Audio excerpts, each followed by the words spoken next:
Good afternoon, everybody. My name is Jolene Mujica. I'm the head of trends and tours at Windowswear. Welcome to Windowswear Live. We're going to take a look at some of today's top retail news.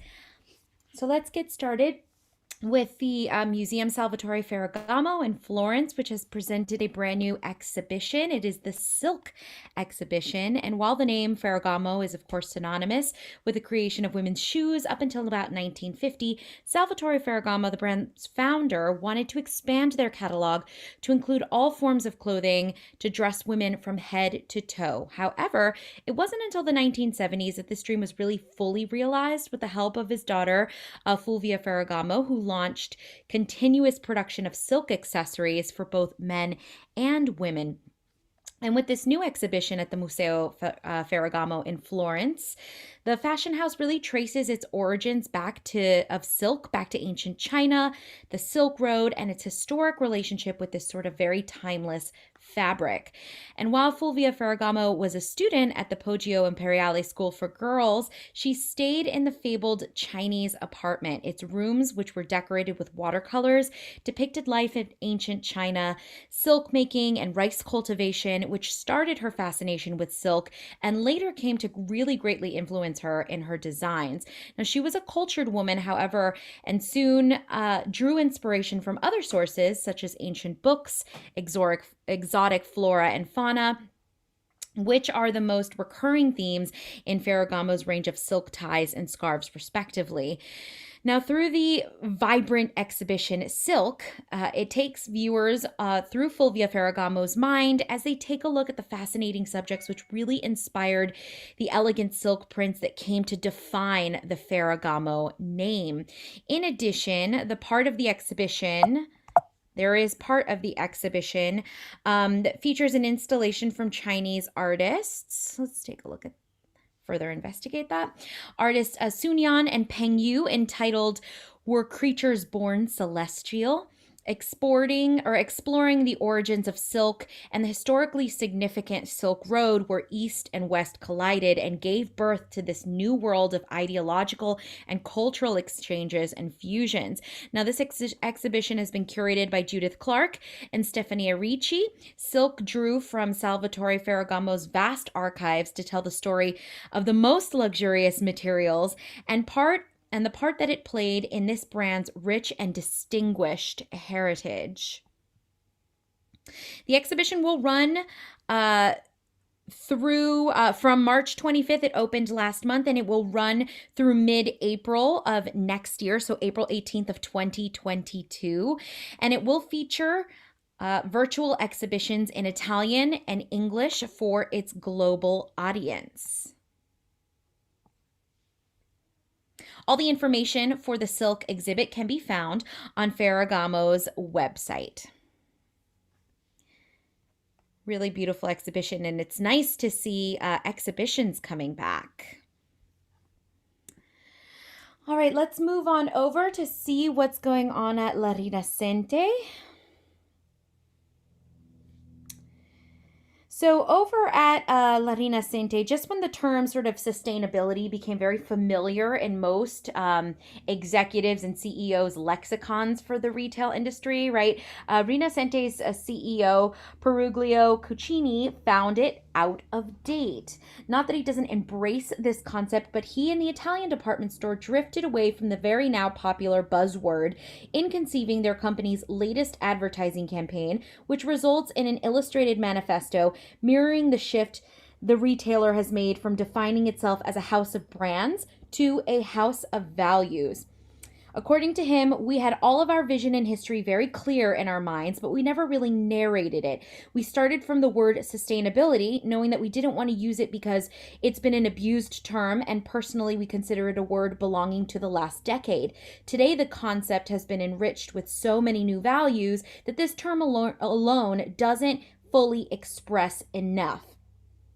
For this reason, the company picked 5 words representing its pillars and grouped them under the common payoff "Keep It Beautiful," which is intended to telegraph their ultimate commitment to preserving and perpetuating beauty.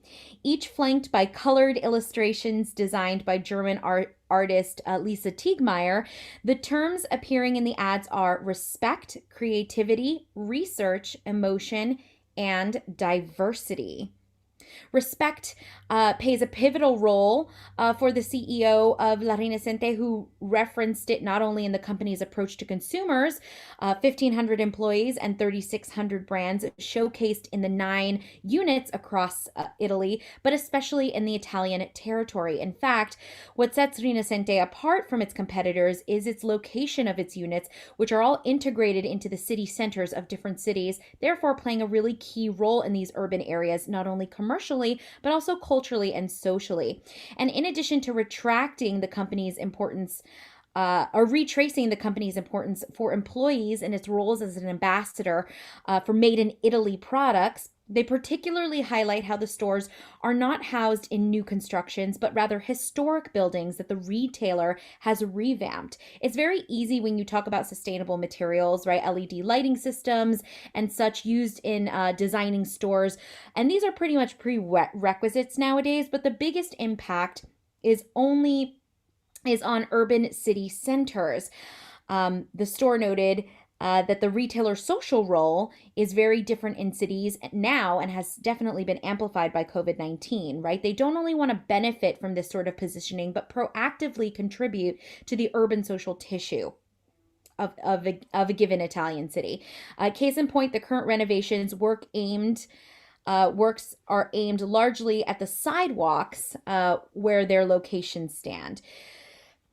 The brand also, which most recently unveiled the remodeling of their Florence store, followed an investment of 12.5 million euros. Additionally, they are also gearing up to reveal the revamp of their Roman location, scheduled for this coming May. This particular building housing the store is undergoing a total revamp of both of its spaces and facades for a total investment of 40 million euros. Now, previously, Rinascente also revamped their Milan flagship, their jewel of the crown retailer, which is owned by Thailand's Central Group, with the restyling of the floors dedicated to women's and the addition of a jewelry space. They're really trying to redefine themselves as a collection of department stores rather than a chain, because each unit and each space is unique in its design and its offering to that particular Italian location. That's why the second word in their credo is creativity. They intend this pillar that it demands from their collaborations with their brands to what they bring from the technical point of view in design and architecture to their locations. As for the term emotion, they underscored the importance of offering constant entertainment to consumers, becoming a stage for unique experiences. And finally, for diversity, they stress that their stores are inclusive, democratic spots by definition, where everybody is welcome to partake in the experience of shopping, having a coffee, or simply visiting the spaces, right? Starting at the end of the month, the Keep It Beautiful campaign will be shared with the 2.5 million Rinascente cardholders and will appear in the stores on the retailer's website, and their social media platforms as well, in printed magazines as well. This will continue for up to for the next upcoming 2 years. And while corporate investments continue, the store's current activities are hampered by the sort of seesawing regional restrictions imposed to limit the spread of COVID-19, right? Overall, the performance of the first quarter was, of course, below expectations, which were based on a return of local consumers, but eventually was hampered by both the closures and delayed vaccination campaigns throughout Italy. Launched last year after the 20 million euro investment, the e-commerce site is helping to partly offset the losses, but it's the on-demand services performance that has really surprised them more than ever, or most of all. Introduced 4 years ago, the service enables sales assistants to support consumers' shopping experiences remotely via WhatsApp messages and accounts for over 10 million in sales just in 2020 alone. And without disclosing actual figures, they confirmed that Rinascente closed 2020 with sales down between 30 and 40% compared to the previous year, when it registered revenues of 800 million euros and reported double-digit growth compared to 2018. Let's go ahead and take a look at what is going on over at Selfridges. So speaking of sustainability, Selfridges is also putting forth their sustainable effort. And ahead of this sort of ease of lockdown in the UK, starting April 12th, which is today, Selfridges will unveil window displays at their Oxford Street flagship to celebrate outdoor pursuits and escapism. These are inspired by the pleasure and optimism that are found in nature and made mostly with recycled materials. The retailer said about their new windows represent a visual interpretation of the store's year-long creative theme, good nature, across their 20 windows. Now, the Oxford Street windows integrate concepts of horticulture, outdoor activities such as camping, climbing, foraging, and symbolic elements of formal garden traditions like mazes, topiaries, with all of their new season's products. Now, the side windows on Duke Street feature this very colorful and abstract play on garden fixtures, which includes hose pipes and gnomes. Let's go ahead and take a look at some of that. Here we go. Now, Selfridges has also commissioned emerging British artist Jonathan Schofield to interpret the good nature theme in the form of original artworks, digital screen prints, and fabric banners for 3 windows on Orchard Street. The retailer said its window designs sustainable approach is a direct response to the store's Project Earth initiative, which launched last August, which pledges to ensure the most environmentally impactful materials used throughout the business come from certified sustainable sources by 2025. In order to lure consumers back, Selfridges is reopening, including a partnership with SoulCycle to open its first outside studio in the UK on Edward Mews behind the Oxford Street store, and the launch of Experience Concierge, a new gifting service offering curated experience packaging, ranging from florist workshops to pampering sessions to out-of-hours children's parties in the toy department and private screenings at the cinema inside of Selfridges.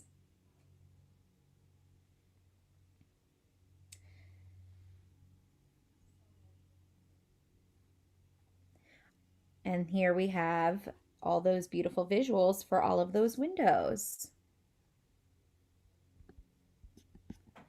All right, let's see what's going on over at Tiffany and Company. So for Tiffany and Company, their largest showcase of high jewelry in China, including the more than 80 carat Empire diamond, will run from April 6th through the 16th. So for their 2021 Blue Book collection, Tiffany and Company has unveiled their annual high jewelry line for the first time in China.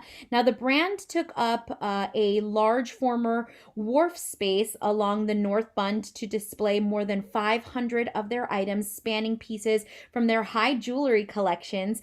This year, it is themed Colors of Nature. Of course, the Tiffany, Blue Book collection is always one of the most anticipated events of the year for jewelry houses and for jewelry connoisseurs.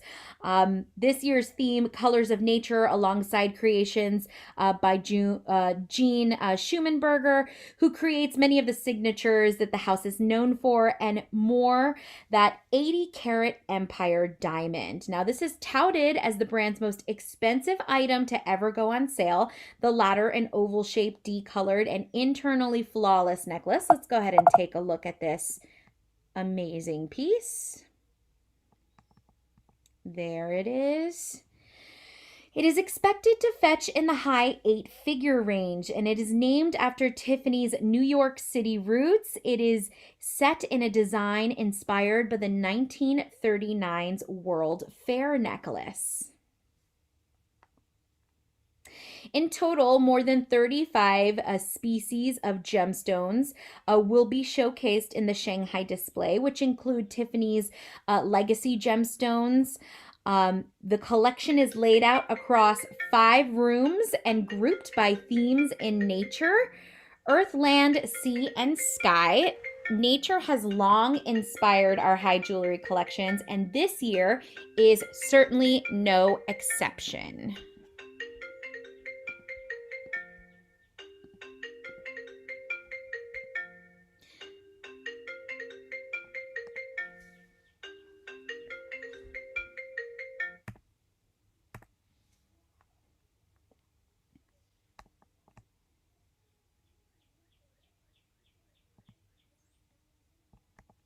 Now, when Tiffany and Company was asked how the pandemic had changed their design process and whether clients changed what they are looking for, they responded with, "People will always be drawn to beauty and superb craftsmanship. Now more than ever, Tiffany clients want something enduring, beauty that is ephemeral, something that will last generations, something that is made with intention by very skilled hands."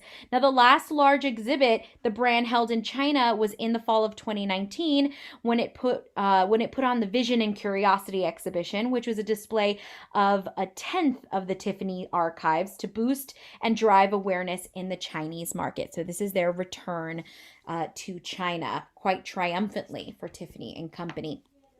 All right, let's go ahead and take a look at some member projects. As always, if you are a Windowsware member, please make sure that your profile is up to date and that you are uploading your projects so that you can be featured on Windowsware Live. We'll start with Ava May, who has built the Cisia bag launch in-store displays and windows for Cisia in Milan, Italy.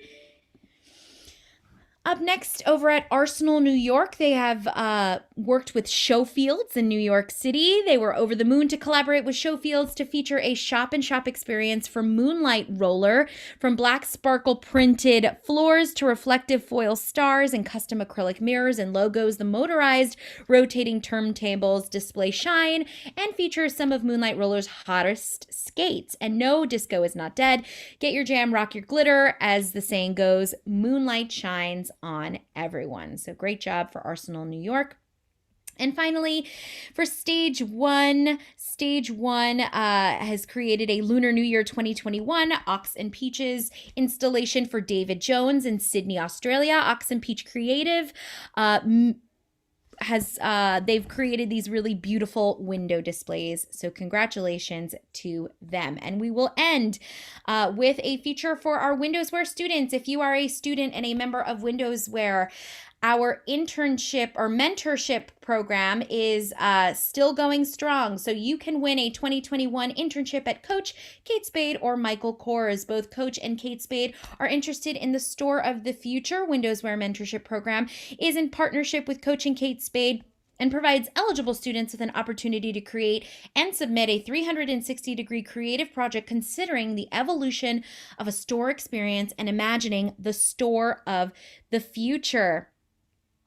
For Michael Kors is celebrating its 40th year anniversary, and the objective of this internship, or rather project, is to take Michael's vision and combine it with the company's goal to drive positive environment and social change, keeping in mind the impact that the operations can have on the environment and well-being of others. So again, if you are a student, please go to windowsware.com/mentorship. You can take a look at all of our eligibility requirements, deadlines, anything that you need. All the information is available there.